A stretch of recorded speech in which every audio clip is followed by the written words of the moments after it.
안녕하세요. 오늘도 사연살롱을 찾아주셔서 감사합니다. 서울에 사는 40대 여성이에요. 때리는 시어미보다 말리는 시누이가 더 밉다고 하잖아요. 제 경우에는 시어머니보다 더 저를 괴롭히는 손위 형님이 더 밉더라고요. 같은 며느리면서 동질감은 고사하고 어찌나 저를 괴롭히던지 생각 같아선 꿀밤이라도 몇 대 쥐어받고 싶은 때가 한두 번이 아니었어요. 결국 그보다 더 큰 한 방을 먹이긴 했지만요. 저는 20대 중반 무렵 피아노 강사로 일하던 시절에 소개팅으로 지금의 남편을 만났어요. 처음부터 결혼을 생각했던 건 아니었고 어쩌다 보니 결혼까지 이어지게 되었죠. 남편은 회사원이었는데 처음 만났을 때부터 편하다는 느낌을 받았어요. 남편 역시 제가 친구처럼 편했다고 하더라고요. 친구처럼 연인처럼 연애를 하던 우리는 사귄 지 1년 정도 됐을 무렵 결혼을 생각하게 되었어요. 이런 사람이라면 평생을 함께해도 좋겠다는 확신이 들었거든요. 마침 저희 집도 그렇고 남편 집에서도 결혼 이야기가 나오기도 했었고요. 덕분에 상견례까지 물 흐르듯 이어졌고 얼마 뒤 본격적으로 결혼 준비에 돌입했어요.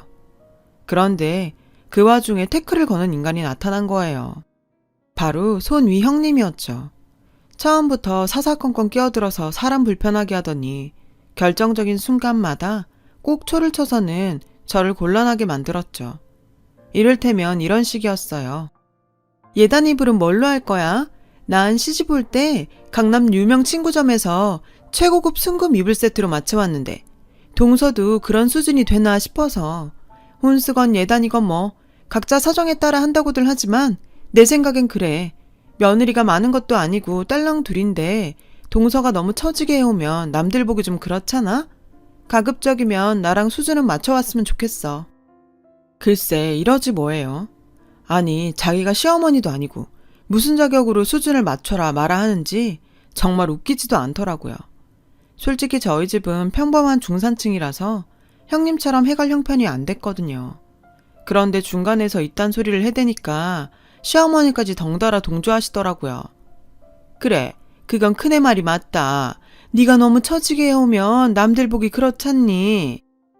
이후로도 형님은 툭 하면 제 혼수와 예단에 대해 말이 많았어요. 그럴 때마다 시어머니는 형님과 저를 비교하셨고요. 형님이야 의사 집안에 본인도 의사니 여유가 있겠지만 저는 사정이 다르잖아요. 그런데도 똑같이 받으시려고 하더라고요. 그럴 때마다 전 남편과 말다툼을 했어요. 사귈 때도 싸움 한 번 안 했는데 그놈의 혼수가 뭐라고 이러나 싶었죠. 결혼식이 다가올수록 싸움의 빈도는 잦아졌고 한 번은 이럴 바엔 이 결혼 관두자는 말까지 나왔어요. 우리가 결혼하는데 왜 자꾸 자기 형수가 이래라 저래라 하는 거야? 형수가 뭘 그렇게 참견했다고 그래. 딴에는 엄마가 말 못하고 계시니까 도와드린다고 그러는 건데 솔직히 그렇게 과한 걸 요구하는 것도 아니잖아. 넌 왜 너 생각만 하냐? 남편은 모든 걸 제 탓인 양 말했어요. 시어머니가 혼수랑 예단으로 까다롭게 구신 게 형님이 끼고 붙어있는데도 툭하면 제가 이기적이라고 화만 내더라고요. 남편의 이런 모습에 전 정말 서운했어요. 과한 게 아니라고? 그건 있는 사람들 얘기지. 나 결혼시키느라고 우리 부모님 등골 휘는 건 생각도 안 해? 백날 싸워봐야 서로의 의견은 좁혀지지 않았어요. 감정만 상할 뿐이었죠. 좀처럼 혼수 문제가 해결되지 않자 하루는 엄마가 그러시더라고요. 일단 하는 데까지 해보자고요. 난 딸내미 부잣집에 거저 보냈다는 소리도 듣기 싫고 혼수 적게 해왔다고 내 딸이 시집에서 구박받는 꼴도 못 봐. 그리고 이서방한테도 너무 그러지 마라. 이서방이라고 마음이 편하겠니? 모르긴 해도 너랑 싸우고 집에 가면 마음이 불편해서 잠도 편히 못 잘 거다. 아니나 다를까 남편은 저한텐 그렇게 말해놓고는 집에 가서는 저를 좀 힘들게 하지 말라고 시댁 식구들하고 자주 다퉜던 모양이더라고요.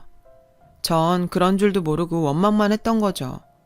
시아버님은 중소기업을 운영하시는데 규모는 작아도 자금력이 좋은 회사였죠. 엄마는 제가 그런 집에 가서 혹시라도 혼수 때문에 시댁 어른들한테 미움받을까봐 신경이 쓰이셨던 것 같아요. 결국은 저희 부모님이 무리해서 시댁 요구에 맞춰주기로 했고 그제야 분위기는 많이 호전되었어요. 저랑 남편도 더 이상은 얼굴 붉히며 싸울 일도 없어졌고요. 우여곡절 끝에 우리 부부는 무사히 결혼식을 치를 수 있었어요. 신혼 첫날 밤 남편은 제게 미안하다고 사과를 하더라고요. 누구보다 힘들었을 텐데 힘이 못 돼줘서 미안했다고요. 결혼 앞두고 처리해야 할 회사 일은 많고 집에서는 엄마랑 형수가 압박을 하니 자기가 잠깐 어떻게 됐던 것 같다나요. 대신 앞으로는 무슨 일이 있어도 제 편에 서겠다고 약속하더라고요.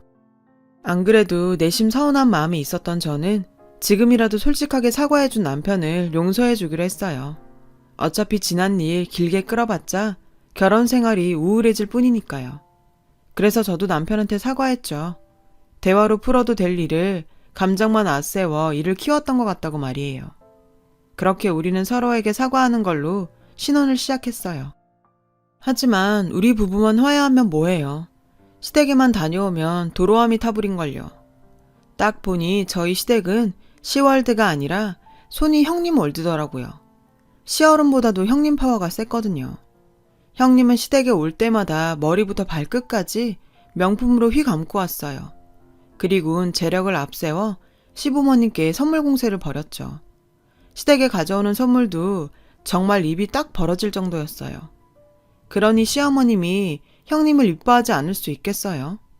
선물 앞에서 입이 떡 벌어진 시어머니는 입에 침도 안 바르고 형님 칭찬을 하기에 바빴죠. 아휴, 하루 종일 환자들 보느라 피곤할 텐데 언제 이 비싼 걸 다 준비했어? 넌 어쩜 볼수록 이렇게 기특하니? 이럴 때면 남편은 제 표정을 살피며 한마디 했어요. 엄마도 참, 가격이 중요한가? 성의가 중요하지. 딱 봐도 다 사온 거네. 이런 거 돈만 있으면 다 사지. 저는 차라리 남편이 입 좀 다물고 가만히 있어주길 바랬죠. 도움이 안 됐거든요. 남편이 그럴수록 제가 하루 종일 장보고 땀 뻘뻘 흘리며 해간 음식들이 초라하게 느껴졌으니까요. 아니나 다를까 제가 만들어간 음식들은 그대로 냉장고로 들어가더라고요. 집에 가는 차 안에서 남편이 그러더군요. 형수가 전엔 저 정도까진 아니었어. 이거 순전히 당신 보라고 저러는 거야. 그러니까 반응하지 말고 냅둬. 안 그럼 더 저런다니까. 저도 안 그러려고 하는데 사람 마음이 어디 그런가요. 먼저 시비를 거는데 참는 게 쉽나요? 제가 부처님 가운데 토막도 아니고. 암튼 이런 일이 반복되다 보니 시집에 가는 게 도살장에 끌려가는 것 같았죠. 게다가 시댁에 갈 때마다 저와 형님 사이는 더 멀어졌고 시어머니도 점점 저와 남편에게 불만이 커지셨어요. 그러다 하루는 폭발을 하셨죠. 훈석이 너는 네가 뭔데 형수가 해오는 것마다 족족 딴지를 거냐. 그럴 시간 있으면 네 마누라한테 큰애 좀 보고 배우라고 가르쳐라. 어지간해야 내가 말을 안 하지. 엄마, 말 이상하게 하시네. 우리 주연이가 형수한테 뭘 배워야 되고 내가 뭘 가르쳐야 되는데요. 지금보다 어떻게 더 잘하냐고요. 자꾸 그러시면 저희도 맘 상해요. 남편과 시어머니는 자주 이렇게 충돌을 했고 그럴 때마다 형님은 중간에 끼어들어선 여우짓을 해댔어요. 얼마나 교묘하게 저를 매기는지 정말 한 대 쥐어받고 싶은 심정이라니까요. 어머니, 전 괜찮아요. 서방님 입장에선 그럴 수 있죠. 동서가 아직 뭘 모르니까 서방님도 어쩔 수 없을 거예요. 제가 하는 거 보면서 점점 나아지겠죠. 글쎄, 이런다니까요. 안 그래도 결혼한 지 얼마 안 돼서 아직은 시댁어른 대하기도 힘든 상황인데 중간에서 저러고 이간질을 하니 제가 시댁에 적응이 되겠냐고요. 시어른들 앞이라 말을 못해서 그렇지 속으로 형님 욕을 엄청 했다니까요. 그러던 어느 날이었어요.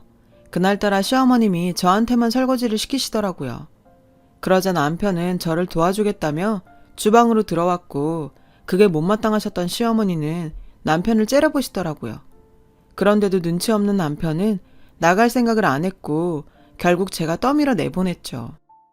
그렇게 혼자 산더미 같은 설거지를 하는데 갑자기 울컥하더라고요.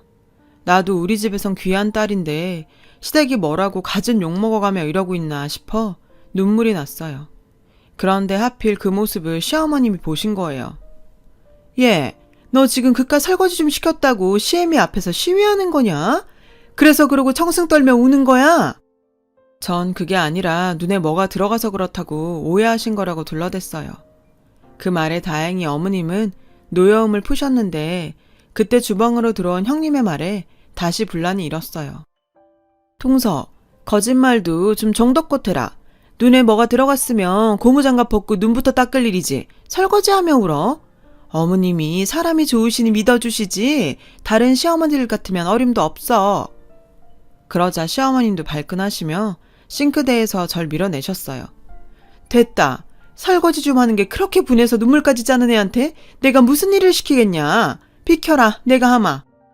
저는 아니라고 제가 하겠다고 몇 번이나 말씀드렸어요. 그래요 어머님. 이런 걸 왜 어머님이 하세요. 한창 젊은 동서가 있는데. 그러지 말고 저랑 나가세요. 형님은 어머님 손을 끌고 주방을 나갔고 저는 욕은 욕대로 듣고 설거지까지 혼자 하게 되었어요. 설거지를 하는 내내 얄미운 형님 때문에 손이 부들부들 떨리더라고요. 그날 이후 저는 어머니 화를 풀어드리려 한방 화장품이며 발마사지 기계 등을 사들고 문지방에 닳도록 시댁에 드나들며 어머님 비위를 맞춰드렸고 덕분에 어머님도 곧 화를 푸셨어요. 그렇게 기름칠을 해둔 덕에 어머님이 전보다는 제게 살갑게 대해주셨어요. 이제는 전보다는 좀 가까워진 느낌이 들기도 했고요. 하지만 늘 저와 시어머니 사이에는 형님이 있었어요. 어느 날인가 뜬금없이 형님이 저한테 전화를 했더라고요. 동서, 요즘 안 바쁘지? 입시생 레슨도 아니고 동네 애들 가르치는 건데 바쁠 일 있겠어? 그래서 말인데 우리 수아 레슨 좀 해줘. 음악 시간에 기악 실기 시험을 보는데 수아가 피아노로 하겠다네? 우리 애 성적 잘 나오면 내가 사례는 섭섭치 않게 해줄게. 사례고 나발이고 괜히 애 시험 망쳤다간 저 때문에 망쳤다고 평생 괴롭힐 것 같아서 레슨이 꽉 차서 안 되겠다고 핑계를 대곤 거절을 했어요. 형님은 알았다며 전화를 끊더군요. 그리고 얼마 뒤 시어머니께서 전화를 하셨더라고요. 그리고는 다짜고짜 얘, 너 내가 왜 그러니? 조카가 시험 때문에 레슨 좀 해달랬더니 그걸 안 된다고 냉정하게 거절을 해?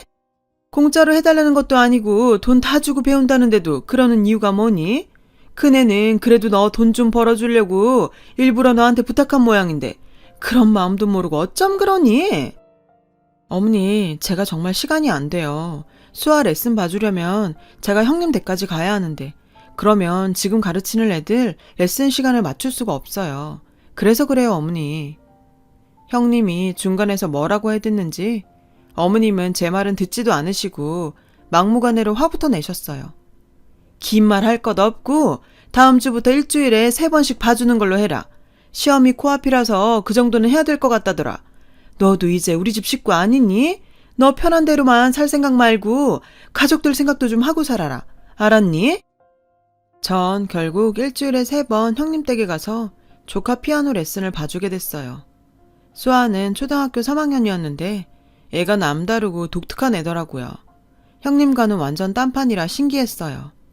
하루 종일 학원에 과외까지 눈코 뜰 새 없이 바쁜 아이였죠. 그런데 그렇게 하는 거에 비해 성적은 영 아니었어요. 영어도 그렇고 심지어 수학 점수는 36점을 받아왔더라고요.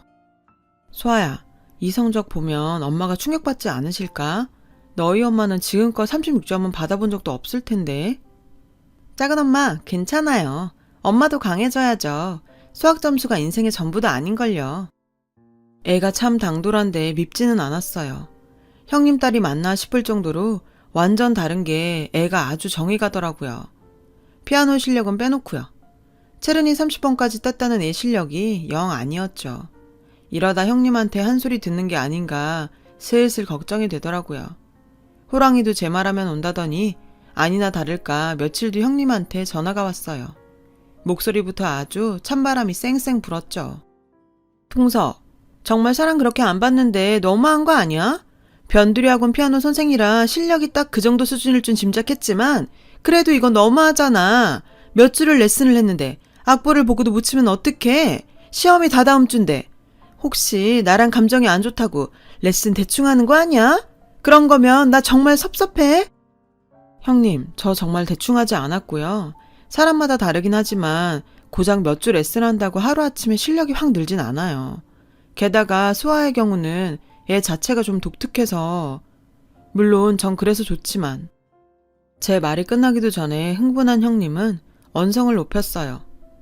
독특해? 동서, 그거 무슨 뜻이야? 지금 우리 애가 공부 못한다고 그런 식으로 비꼬는 거야? 동서, 사람 참 못됐다. 자기 애 아니라고 말 그렇게 하는 거 아니지? 동서는 애 안 낳을 거야? 나중에 태어나를 생각해서도 인생 그렇게 사는 거 아니야. 형님은 자기 할 말만 하고는 전화를 끊었어요. 정말 기도 안 차더라고요. 억울해서 전화를 끊고 울분을 삭히고 있는데 남편이 퇴근에 들어오더라고요. 제 표정을 보고 감을 잡은 남편은 형님한테 전화해서 한바탕 난리를 쳤죠. 형수님, 좀 정덕껏 하세요. 형수님 때문에 매번 이게 뭡니까? 우리 와이프가 뭘 그렇게 잘못했다고 툭하면 사람을 잡느냐고요. 듣기는 뭘 듣습니까? 형수님 하는 소리야 늘 뻔하죠. 남편은 전에 없이 형님한테 큰 소리를 냈고 그 바람에 집안은 난리가 났어요. 거기에 아주머님까지 가세해 남편과 대판 싸웠어요. 시어머니는 집에 여자가 잘못 들어와 그런다며 제 탓을 하셨죠. 저도 더 이상은 참을 수 없어서 펑펑 울면서 한 소리 했어요. 정말 해도 해도 너무하시네요. 저요, 학원 일도 제쳐두고 형님 댁까지 가서 수화 레슨 해줬어요. 남들보다 더 해줬으면 더 해줬지 절대 대충 안 했다고요. 근데 실력이 안 느는 게 제 탓이라고요? 학원에 과외에 하루 종일 애를 뺑뺑이 돌리는데 애가 언제 연습을 하겠어요? 연습할 시간도 안 주고 실력 안 는다고 타박하시면 어쩌냐고요. 저 면피하자고 이러는 거 아니에요. 수아가 불쌍해서 그래요. 정말 수아를 사랑하신다면 애가 쉴 틈 좀 주세요. 제 말에 시어머니의 아주버님은 조금은 화가 수그러들었어요. 그 일로 전 수아 레슨을 그만두게 됐어요. 하지만 그동안 정이 들었는지 수아는 종종 저한테 전화를 했어요. 그래도 수아한테는 애정이 있었던 터라 그 전화가 귀찮지 않았어요. 그러던 어느 날이었죠. 수아가 전화를 해서는 뜬금없이 이러더라고요. 작은 엄마, 우리 미국 간대요. 내가 공부를 못해서 미국 가는 거라는데 미국 간다고 하루아침에 공부를 잘하게 되나요? 하여간 엄마는 헛똑똑이라니까요. 미국에 간다고? 금시초문이었어요. 얼마 전 집안 모임에서도 그런 말은 없었길래 그냥 그럴 계획이 있나 보다 하고 넘어갔어요. 그런데 며칠 뒤 밤 12시가 넘었는데 수아한테서 또 전화가 온 거예요. 작은 엄마, 우리 지금 공항이에요. 이제 비행기 타러 간다는데 나 진짜 미국 가기 싫어요. 작은 엄마한테 인사하고 가자니까 엄마가 안 된대서 몰래 전화했어요. 저는 깜짝 놀라서 벌떡 일어났어요. 옆에서 자고 있던 남편을 흔들어 깨웠죠. 당신 형님네 지금 미국 간다는데 알고 있었어? 남편은 영문을 모르는 표정이었어요. 수아가 그러는데 지금 공항이래. 형님한테 전화해봤더니 전원이 꺼져 있더라고. 뭔 일이 있는 것 같아. 당신이 아주버님한테 전화해봐. 어서. 남편은 자기 형한테 전화를 했어요. 그랬더니 부산에 출장 가 있더라고요. 형수님이랑 수아 미국 간다고 공항에 있다는데 그게 무슨 소리야? 누가 그러긴 수아가 전화했더라니까. 그렇게 형님과 수아는 사라져버렸어요. 다음날 집안은 한바탕 난리가 났죠. 저희 부부는 시어머니 호출로 곧장 시댁으로 달려갔어요. 가보니 모두들 얼굴이 하얗게 질려있더라고요. 특히 아주머님은 몰골이 말이 아니었죠. 형님 친정에 전화를 해봤지만 은퇴 후 내외가 해외에서 체류 중이라 현재 연락이 안 된다고 하더라고요. 더 이상은 뭘 어떻게 해볼 도리가 없었어요. 전부터 애를 미국으로 유학 보낼 거란 말은 했지만 이럴 줄은 몰랐다고요. 병원에 알아보니 일 관둔 지가 3달도 넘었다 하고 수아 학교 문제도 이미 정리돼 있었다고요. 아주버님 말에 어머님은 사시나무 떨듯 떠셨어요. 전 어머님 손을 잡아드렸죠. 그러자 어머님이 울먹이며 이러셨어요. 내가 걔한테 돈을 다 줬는데. 저희는 깜짝 놀라 눈이 휘둥그레졌어요. 돈이라뇨? 엄마 그게 무슨 소리예요? 아주버님은 어머님께 따지듯 물었어요. 몇 달 전에 와서는 개원하려는데 돈이 부족하다고 유산 일부를 먼저 줄 수 있냐더라고. 그래서 땅 팔아줬는데. 또다시 한바탕 난리가 났어요. 그 큰 돈을 아버님한테도 말 안 하시고 형님한테 덥석 줘버리다니. 다들 기가 막히고 어이가 없었죠. 아버님은 어머님께 호통치시다 쓰러지셨어요. 결국 아버님은 병원에 입원하셨어요. 시어머니는 구석에 앉아 눈물만 훔치셨죠. 그렇게 믿고 아꼈던 며느리가 당신을 속이고 거기다 손녀딸과 돈을 들고 도망쳤으니 심정이 오죽하겠어요. 혼이 나간 채 망연자실한 표정으로 앉아있는 어머님을 보니 그간의 야속함은 사라지고 그저 안쓰럽기만 했어요. 그동안 미운 정이 든 건지 어쩐 건지는 잘 모르겠지만 말이에요.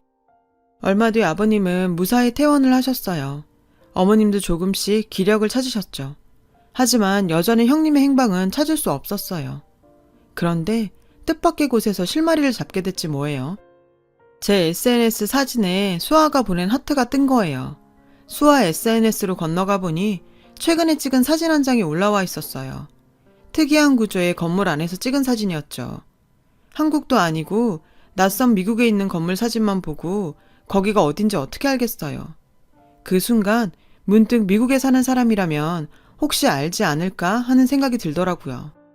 그래서 미국에 살고 있는 친구한테 연락해 사진 속 배경이 어딘지 아냐고 물었어요. 달리미술관이네. 나 사는 데서 가까워. 플로리다 세인트 피커스버그에 있어. 저는 친구한테 사정을 얘기했어요. 제 이 얘기를 들은 친구가 사설 탐정을 고용해서 형님을 찾는 게 가장 빠르다고 해서 그러기로 했어요. 그리고 얼마 뒤 친구한테 연락이 왔어요. 마이애미 해안가 부촌에 얼마 전 한국 여자가 아이 데리고 왔다는데 아무래도 저희 형님 같다고 했어요. 정확한 건 가족 중 누가 와서 확인을 하는 게 좋겠다고 해서 우리 부부가 플로리다로 가기로 했어요. 그런데 나도 가야겠다. 내가 가서 확인하고 내 손으로 잡을 거다. 그러지 않고서는 화병이 나서 내가 살 수가 없어. 어머님이 하도 완강하게 나오셔서 저희는 별수 없이 어머님을 모시고 플로리다로 가기 위해 비행기를 탔어요. 저는 혹시라도 어머님이 힘드실까봐 걱정이었죠. 그런 마음을 아셨는지 어머님은 제 손을 꼭 잡아주셨어요.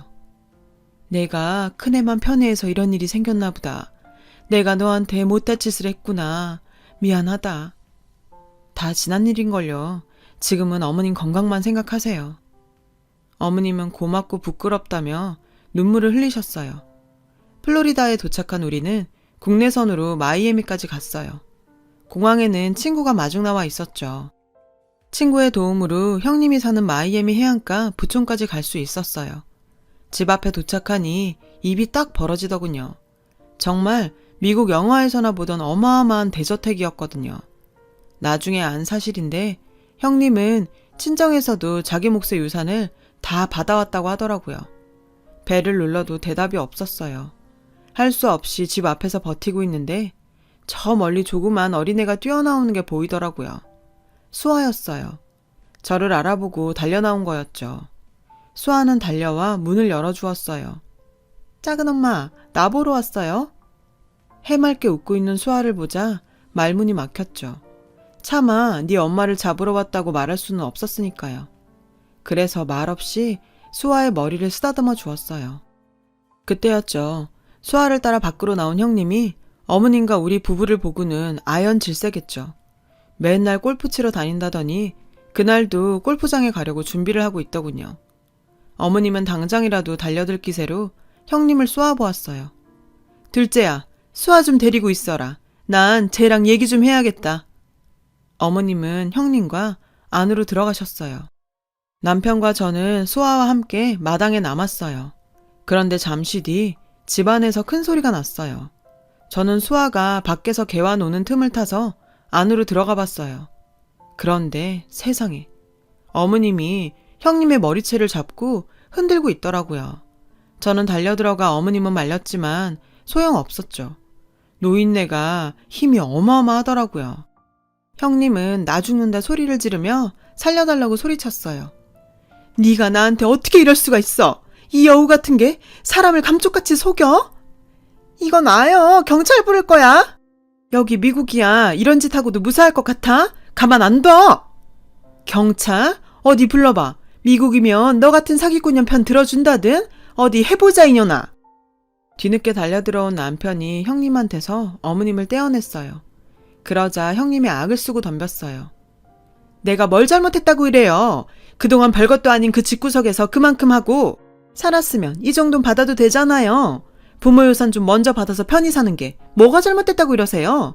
그동안 어머님은 저한테 그렇게 받아 챙겨놓곤 그깟 돈이 이렇게 아까워요? 어찌나 뻔뻔하던지 기가 차더라고요. 순간 저도 모르게 욱해선 한마디 했죠. 이게 말이야 방구야? 그렇게 떳떳하면 도망은 왜 쳐? 남편까지 속여놓곤 개소리는? 그리고 유산을 챙길 거면 당신 부모 돈이나 챙길 것이지 왜 남의 부모 돈까지 챙기는데? 그게 당신 거야? 도둑년 주제에 이분 들렸다고 짓거리긴 도덕 시간엔 잠만 찾았나? 무슨 인간이 이렇게 비도덕적이야?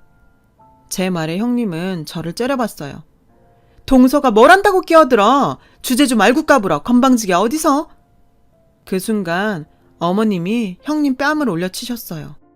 얼마나 세게 치셨는지 짝소리가 거실에 울릴 정도였죠. 어디다 대고 함부로 짓거려? 감히 네가 내 며느리한테. 건방진 건 내 며느리가 아니라 막대 먹은 너다. 너! 어머님 말씀에 형님은 충격을 받은 것 같았어요. 반대로 전 감동을 받았고요. 결국 형님은 회사 일 때문에 뒤늦게 도착한 아주버님 손에 끌려 한국으로 들어오게 됐고 얼마 뒤 고소를 당했어요. 어머님한테 받아갔던 돈을 고스란히 내놓았지만 화가 난 시어머님은 형님을 사기죄로 고소해버렸거든요.